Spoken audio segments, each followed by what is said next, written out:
using self-paced playlists. This is part of our student-centered series. My name is Kim Loomis, and a little bit about me is I am retired from Clark County School District in Las Vegas, Nevada. I was there for 25 years, 5 in California prior to that.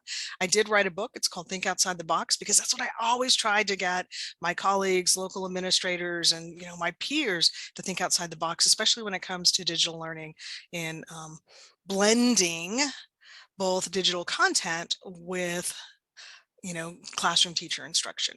So let's go ahead and get started. Today's agenda, just a little bit of a welcome. We're talking about a balanced blended classroom. Then we're going to play really deep into some playlists, talk really good about that. We'll have some breakout rooms. Love to get you guys talking together. Talk about how to not only create playlists, but also how to differentiate those. I noticed we have an autism teacher inside, and I know that oftentimes that we do have to create different playlists for different kids, but I can tell you guys how we can do that and make it a little bit easier. All right, so let's start in chat. I want you to think about your classroom and think about your students and ask yourself, how much choice in learning do your students have? So in your classroom, how much choice in learning do students have? So is it a lot? They can pick and choose a lot of their learning. They can pick some of their learning. They can pick little of their learning, or they get to pick none of the learning. So over in chat, you can just type in a lot, some, little, or none. I will tell you, when I taught, I was down there at the bottom, none. Whatever was planned for that lesson today, that's what you got. When we think about playlists, and today's topic is self-paced playlist, what we're doing is setting up an environment where students are going to have at least some choice over their learning. Oftentimes in a playlist, you can choose for it to be scripted, meaning that they have to do sequentially 1, 2, 3, 4, or you can make it like a playlist on your podcast where they can skip around and they can go 3, 1, and then to 2, as long as they get through the lesson. So that gives them a little more choice, not only in the learning, but in the pace of the learning. So there's lots of different ways that we can set up playlists, but when we think about playlists, what it will do is gives us an opportunity to give students some learning and some control in their learning, or choice in their learning. So I like to talk about the CIA, or what we call the curriculum, the instruction and assessment of blended learning. And you'll hear me talk about the 1/3, 1/3, 1/3 balance, because that's what we're always striving for in the classroom. So before we get too much further, just want to go over Webb's depth of knowledge and how it relates to Bloom's, because I don't know where your background is. And sometimes it's a little hard if I talk about Webb's depth of knowledge, but your framework is Bloom's. So think through this. If it's a low bottom of the Bloom's taxonomy, like remembering and understanding, it is a low number in Webb's depth of knowledge. So if we're doing recall, it's like that remember, recalling facts and basic concepts. Understanding, which is what we would call like skills and concepts. I like to say, let the digital content take care of that DOK level 1 and 2. That'll free you up. Thanks, Nathan. I love it. Loomis before Bloom, right? So if you can think about when you can release some of that digital content, that low level understanding and remembering to a digital partner, then that frees you up to create situations where you can take the kids to application, synthesis, analysis, and even creating. And that's really where we want to get our kids to. But if we're always delivering DOK level 1 and 2, that low level Blooms, then it's really hard to push our students beyond that. So you'll hear me talk often about really releasing some of that, because when I think about blended personalized learning, I like to say we're going to take the wisdom of the teachers, because you guys, kids don't come to school to, hang out. We know that they love math. Great, right? I taught math for 10 years in the classroom, but really what they come for is they come for the relationships, right? I always say that the classroom is built, or education is built on 2 things, relationships and learning. And I always say relationships come first. And the kids do not have relationships with the technology. And that's why your role, the teacher's role, should never be taken out of the classroom. It is that relationships, that loving, that caring, understanding, and being able to look at your kid if he's sick or she's not, doing well in class, and that their home environment's like. We have those wisdoms. The technology doesn't, but what it does have is it has adaptability. And like we talked about today with that differentiation via playlist, is we can use playlists or using the technology to really create individualized learning spaces. So if we can take the wisdom of our teachers who know the standards, who know our kids, who've got great relationships, and match that with the technology and the adaptability, we can create a personalized learning space for each and every individual student. Now, these three icons, the teacher, the technology, and the student, are where the 1/3, 1/3, 1/3 comes in. 1/3 of the time, we want to release our content to a digital provider. That could be IXL, that could be iReady, that can be Apex Learning. It could be somewhere where a YouTube video where I'm not having to, devolve that DOK level 1 and 2. I'm letting them get that from somewhere else. We used to let them get it from a textbook.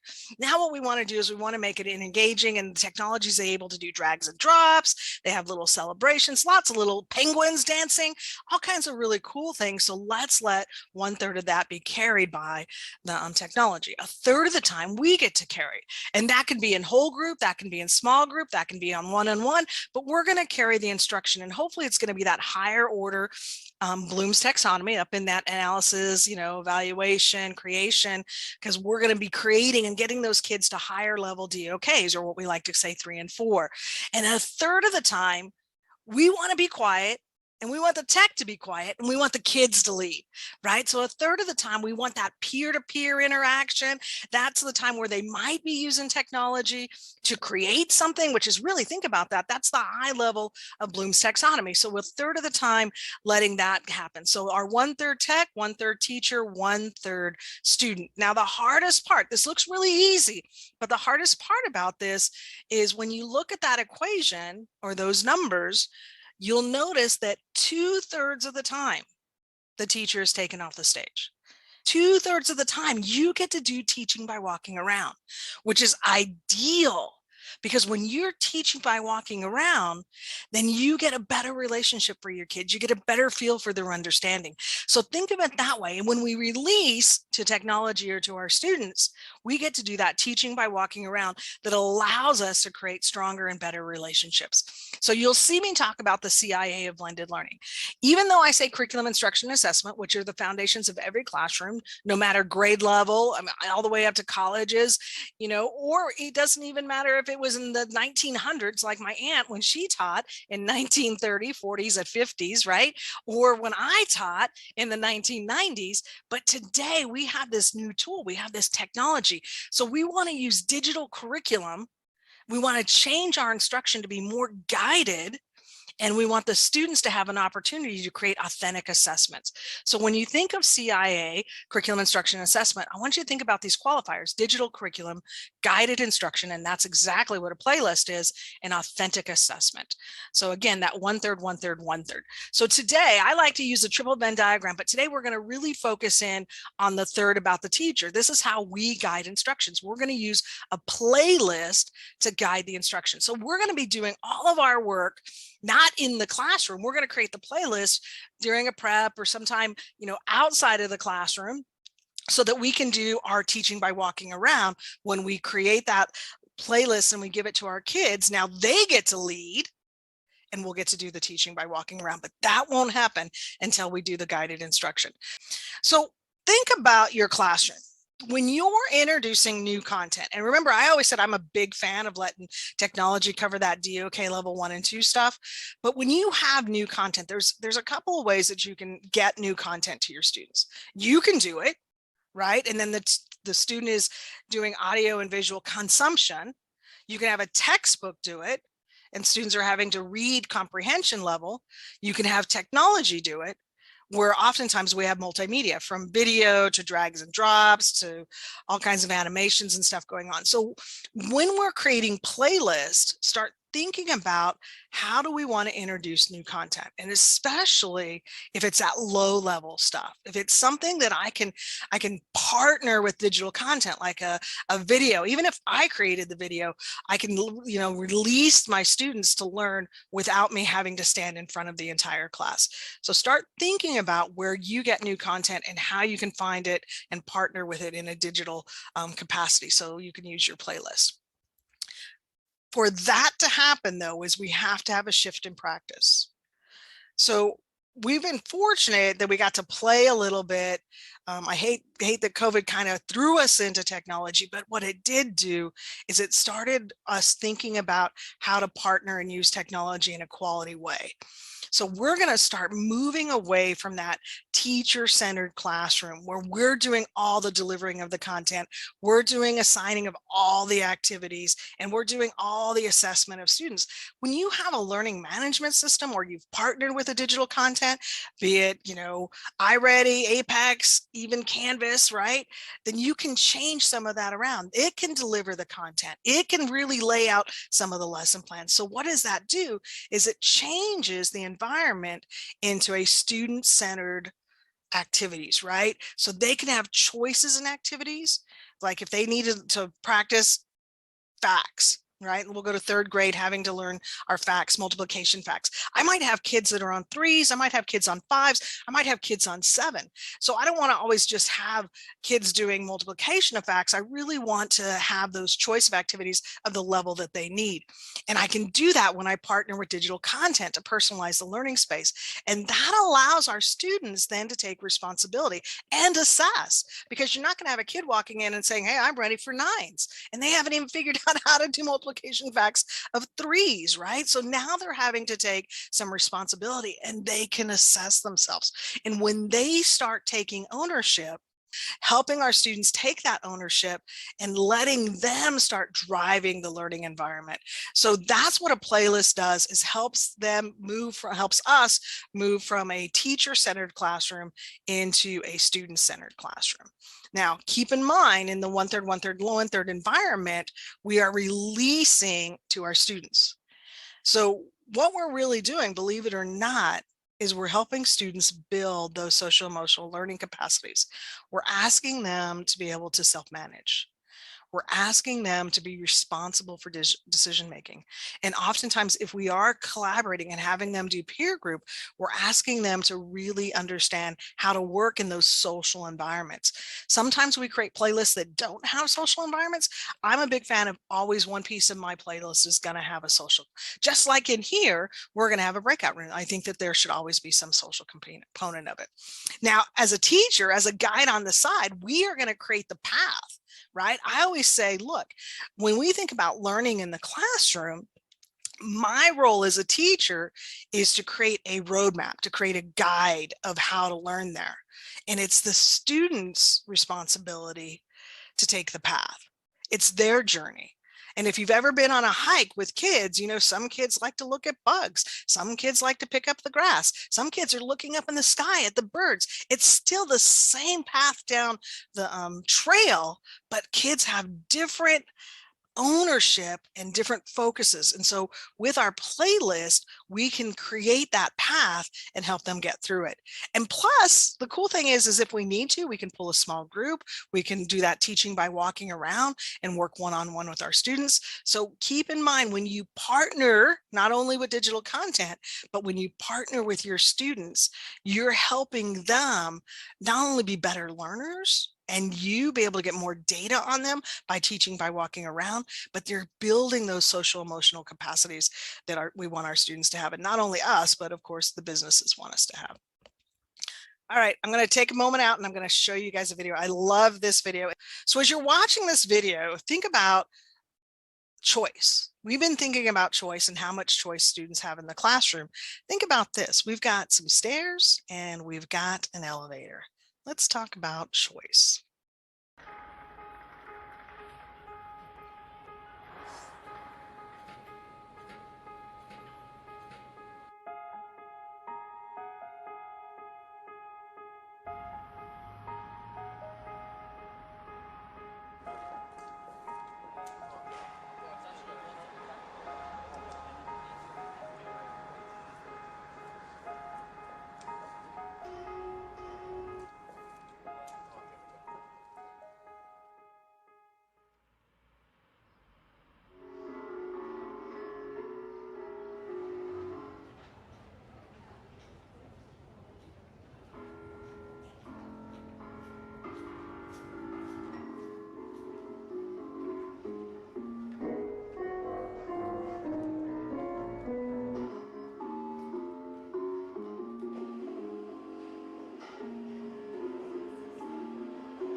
So in our breakout rooms, I'm going to give you about 5 to 7 minutes. I want you to think about that video and how it demonstrated choice and self-paced, and think about how it might demonstrate even playlists. I like the video because to me, you'll notice that the stairs were always there, but once we made it fun, and they did it with the piano, but once the learning has always been there, but can we make it fun? I like, what we just talked about, the bridges and the roller coasters. Once we make it fun, then they really want to dig into it. So as we go through and we're thinking about playlists, we want to start thinking about how can we make it fun, and not only make it fun, but we want to think about how we can, Ruth was just talking about, how can we release to the students so that they then take ownership? They start building, some of those social emotional skills of self-discipline and self-management. So when we talk about releasing the learning to playlists, I want to do a quick survey here, and you can go right into chat. You can give me a 1, 2, or 3. 1, meaning I've created it in my classroom. I create and I use playlists already in my classroom. A 2, meaning that I know what a playlist is, but I have not created any yet. And a 3 is, I don't know what a playlist is. Kim, help me out here. So over in chat, 1, 2, or 3. All right, so let's talk a little bit about playlists, because as you remember, I just want to go back to that teacher-centered versus student-centered, because really what we're doing is we're taking ourselves off of the podium, as you can say. It's not going to be, us on the stage delivering and guiding, but if you look at the one about 4th one down, it says instructional emphasis, where before the instructional emphasis was helping students get the correct answers, preparing for tests. With a playlist, what we're starting to do with that instructional emphasis is start posing questions and having students learn from their errors. And that becomes really important, because as we think about our students as young adults and they, the environment that they're growing up in, they need to have errors. They're going to find that they're failing, because even if they do a Google search, half the time, you're going to find the wrong stuff. You're going to find things and then you have to recorrect your thoughts. So thinking those things up is going through and changing that emphasis. So we're taking ourselves off the stage for 2/3 of the times, and really helping our students go over to that constructing their learning, being actively engaged in it. They're facilitating and they're a learning partner, where we really step back and we do that teaching from walking around. So again, you'll see this in our Canvas course. So in a traditional classroom, we tend to move from I do, we do, you do, and then we assess. Students are all reading the same short story at the same time. One day is dedicated to completing a set of questions like an assessment, and then everybody takes that assessment on the same day regardless of need. And this is what we call passive learning. All of us are going to move in this train all together. Well, with a playlist, it doesn't have to be like that. We can move in all different directions, but at the end of the hour, if we're secondary, or the end of the week, whenever we create our playlist, it could be for a single lesson, it could be for a full week, it could be for a unit, that everybody's going to be at a certain place at a certain time, hopefully by the end of the unit. By us doing teaching by walking around, we can make sure that they get there. But a typical model says, no matter what, I'm going to do, we're going to do, you're going to do, and then we're going to take, an assessment. And what this tends to do is it leaves those students, some students struggling, because it teaches to the middle. So we got our low-end kids struggling, and we got the high-end kids, Ruth talked about her gate kids, who are bored, because they could have finished this lesson in 10 minutes. Now we could have created a playlist and maybe accelerated their learning a little bit. So what we're going to do is we're going to take the same typical unit plans that we've had in the past, right? So the same essential elements that you've had in any lesson that you've had in the past. You typically have guided questions, you possibly have a group discussion, some videos, maybe some skills and practice, and a formative assessment. So you have these same elements. And what we're going to do is, instead of creating a lesson plan like we would for ourselves that we're reading, what we're going to do is create a playlist that we're giving away to our students. So think of it as taking those exact same essential elements that you've already been using, and instead of creating a lesson plan, you're creating a playlist that you're giving away to your students. So that giving away tells you that it's going to be not just bullet points like you see on these slides here, but it also has to have a little bit of instruction of it. So think of it as a learning roadmap.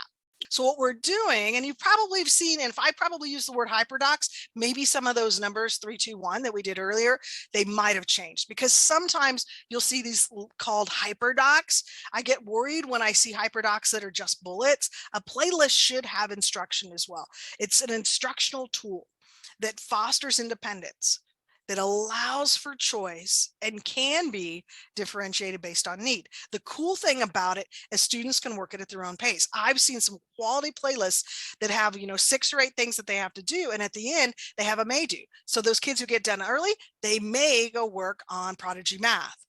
They get those opportunities, just fun little activities. Or think of it this way, it allows you to do that teaching by walking around, so that you can now go around and assist the struggling learners or conference with students individually. That playlist takes the responsibility for learning off of you and places it in the hands of the students. So again, that teaching by walking around, we're still creating a lesson plan, sort of, but it's not just for us. It's a playlist for our students. So think of it that way. It's still that roadmap to learning.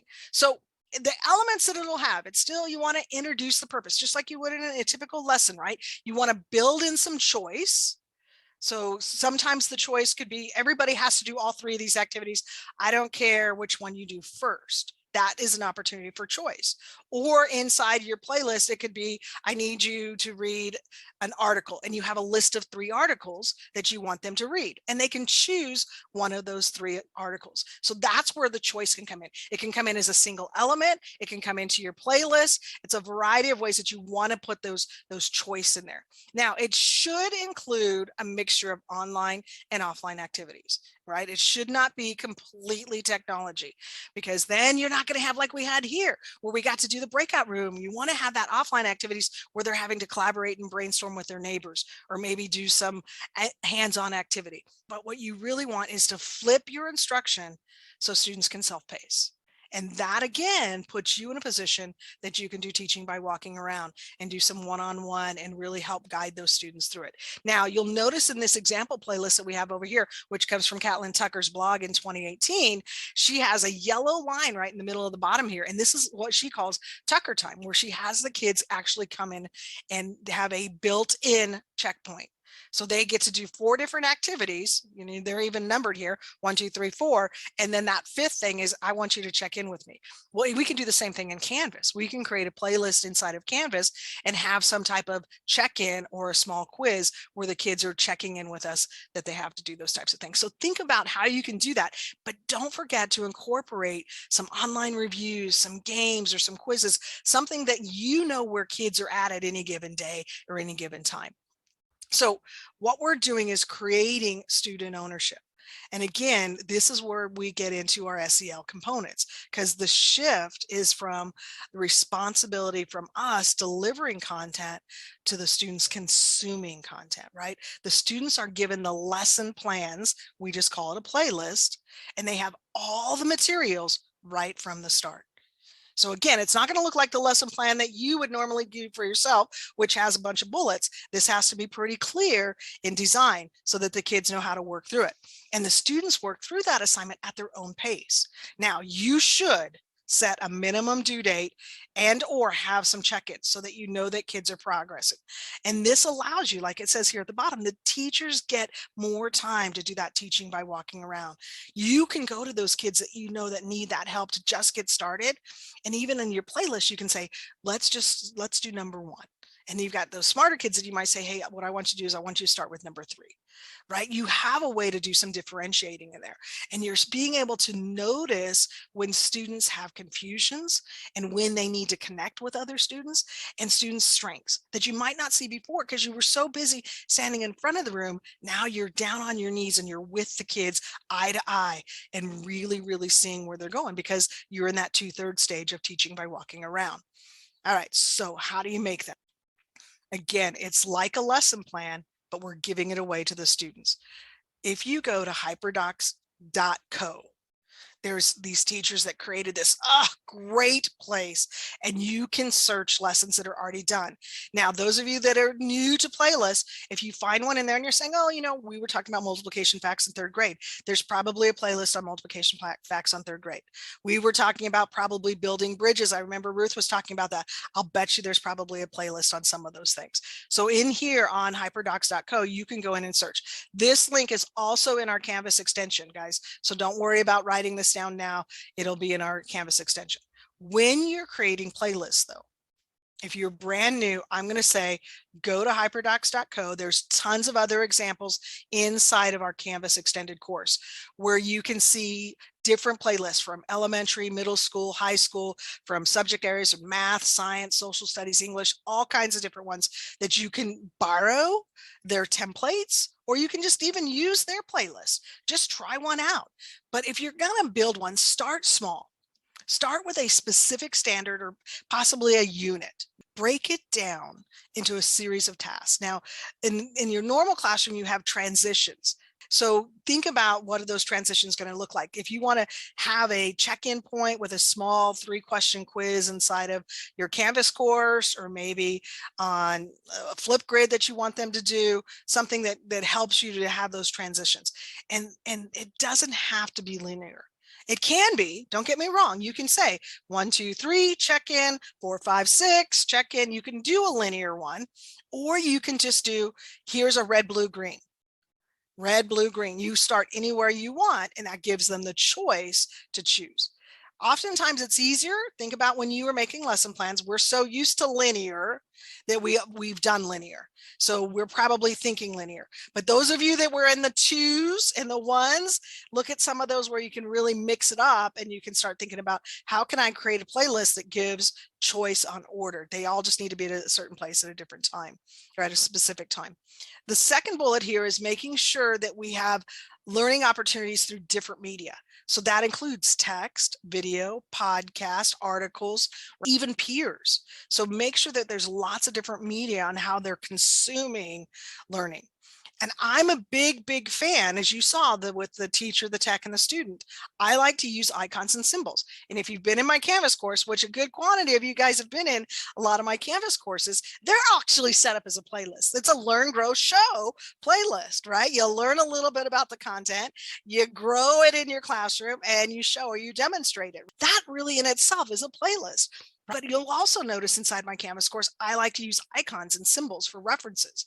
If it's going to be a video, I give you a video reference. It's going to be writing, it's a writing reference. So think through how you can use icons, symbols, and even color to be visual references and cues. Make sure that you include online and offline activities. And just because you release the playlist to the students doesn't mean that you can't stop everybody for a moment. And what I do is called catch and release, and catch the kids and say, hey, everybody stop for just a moment, and do a small instruction if there needs to be some instruction, and then release them back to the playlist. Don't think like, if it's not going right, oh my God, I got to wait the 30 or 40 minutes into this to let it go and run its course. No, you can pull it back at any given time.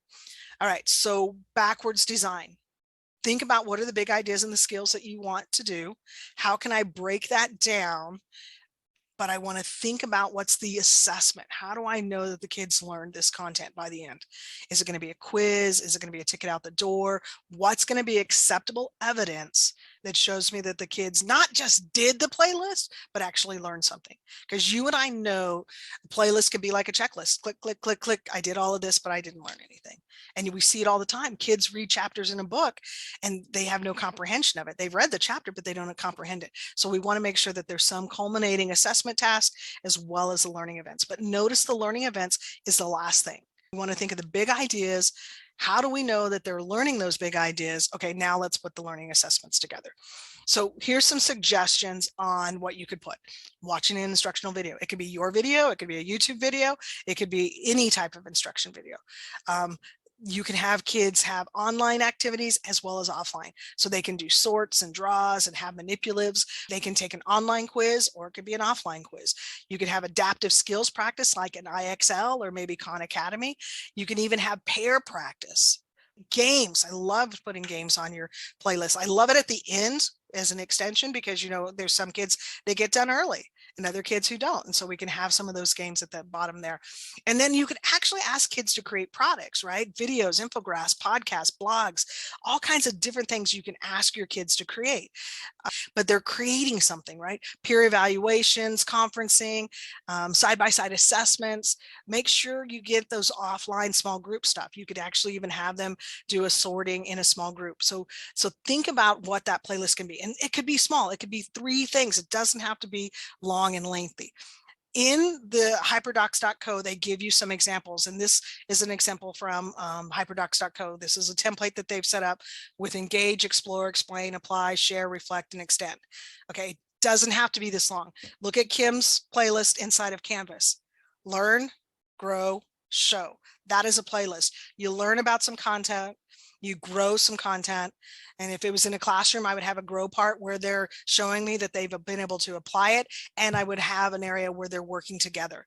And then that show would be the assessment in the classroom. So it doesn't have to be all 7 or 8 of these elements. It could just be 3, like learn, grow, show, right? So, but you want to use consistent language. You'll notice all of my Canvas courses use learn, grow, show.